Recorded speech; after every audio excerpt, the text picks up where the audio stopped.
Good morning, my friends, followers, and viewers. Christmas Decoration Part 2. Ito po yung star. Kakabit na po natin yung star. Yan po siya.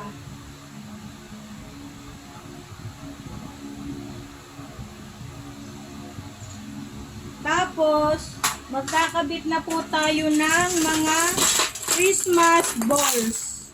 Ito po siya, mga Christmas balls. 37 years na po akong nagkakabit ng Christmas decoration. Pero ngayon po, maliit na lang po yung Christmas tree ko. Kasi tumatanda na po tayo, mahirap na pong magkikilos. Ganon. Kasi nung araw po, syempre, bata-bata pa tayo.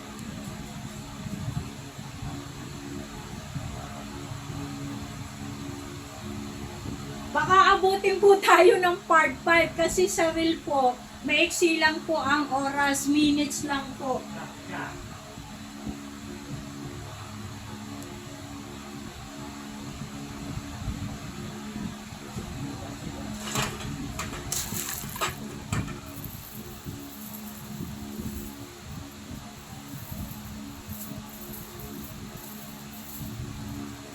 Thank you.